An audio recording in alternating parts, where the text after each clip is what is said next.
Hello, fellow gamers. This is Tim again. I want to talk a little bit about role-playing etiquette. And what I mean by that is when you're playing and sitting down to a table, I'd like to call it common courtesy, but apparently in my time as a GM, I don't know if players know how annoying they can be. When you're trying as a GM or DM to run your game, you're pretty much firing on all cylinders at the same time. Your imagination is kind of going wild in your head, and that concentration can be broken pretty easily sometimes, or derailed if someone's doing something that's very annoying. So I want to talk a little bit about some things that I think players could do to ease this strain on their GM. So, role playing etiquette from frustrated GMs everywhere. Number one, don't talk when the DM is talking. This one is huge. I think small jokes and such are okay and accepted by all, but some people have whole other conversations while the GM is trying to share his creative vision. For me, when someone was talking, when I described something in detail as a GM, and then later they asked me to repeat it, I got frustrated because I already said it once. Two conversations at the same time compete with the player's hearing. Don't compete with the GM. So try not to have a side conversation all the time going on while the GM is trying to describe something very important to his game, in your game. Number two, this goes with the last one, but players that do talk while the GM is speaking, if you have to, try to keep it at a low level. People who talk loud when other people are trying to make it very hard. Blah, blah, blah. So you see what I mean? It's hard to hear what the GM is saying if you're talking loud. So please don't talk while the GM is talking. But if you must, do it quietly. I think that's pretty easy. So just be quiet.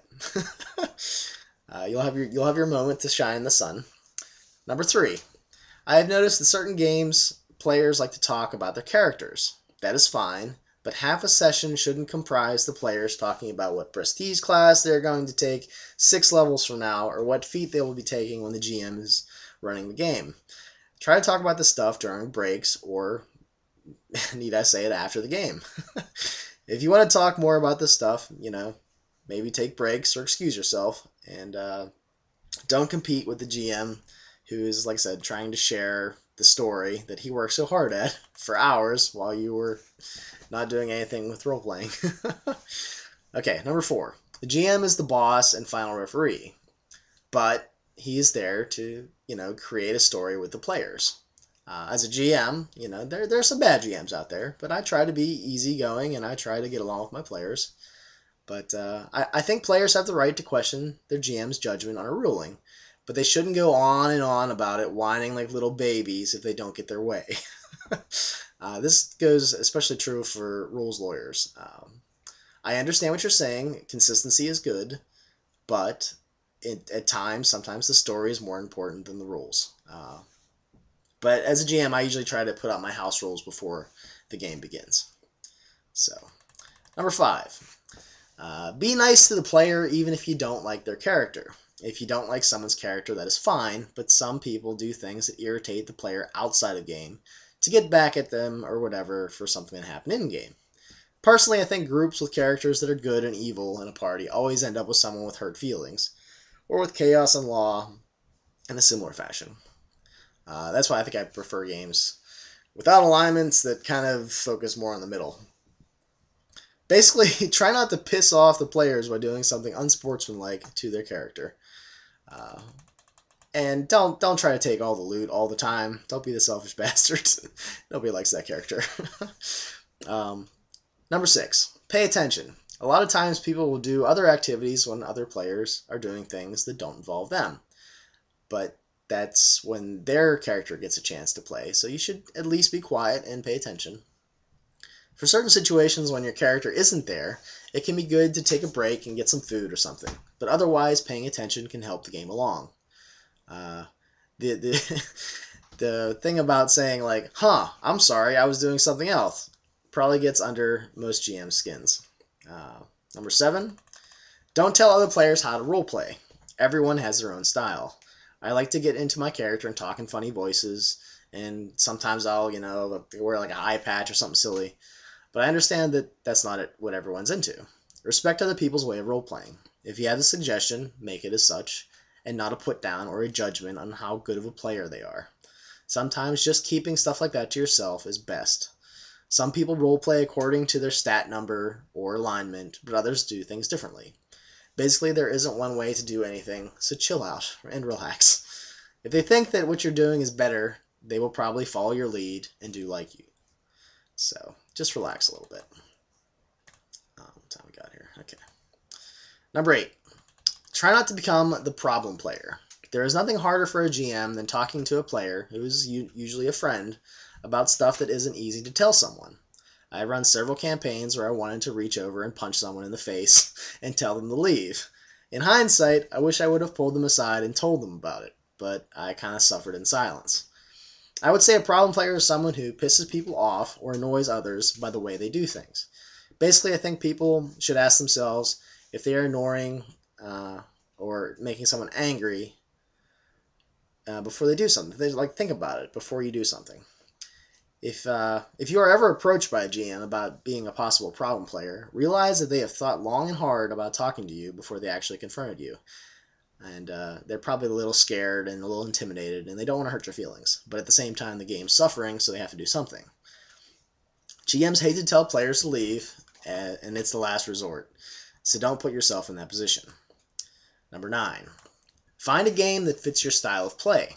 If you're a min-max hardcore hack and slasher, don't play in a game that has lots of political intrigue and intense role-playing and, self-discovery. When joining a new game, ask your GM about his style of play. If you don't mesh and you don't feel like it's going to work out, don't feel obligated to play.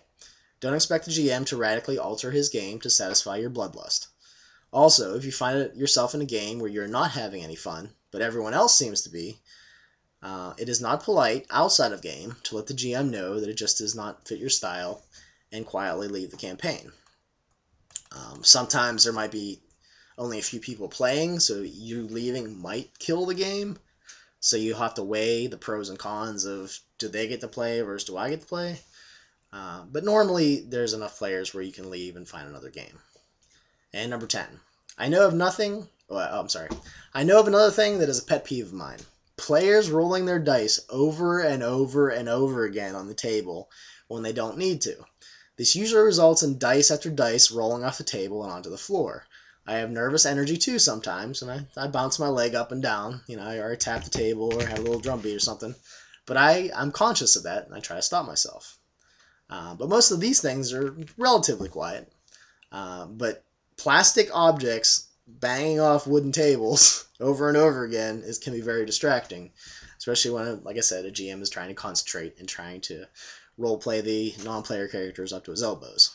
So I think we all do it every once in a while, but some people are definitely chronic dice rollers, so be careful of that. So basically, this is like the golden rule thing. Don't do anything to other people you wouldn't want done to yourself. And I find that players that have never GM'd a game before are the ones that are most likely to do these things. So that's another reason why I think the GMing hat should pass around the table from time to time. Again, with the GM burnout thing.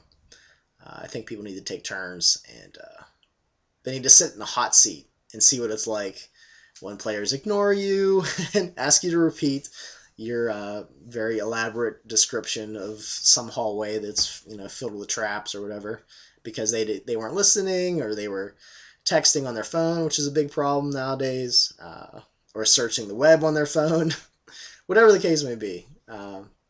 And just try not to be annoying.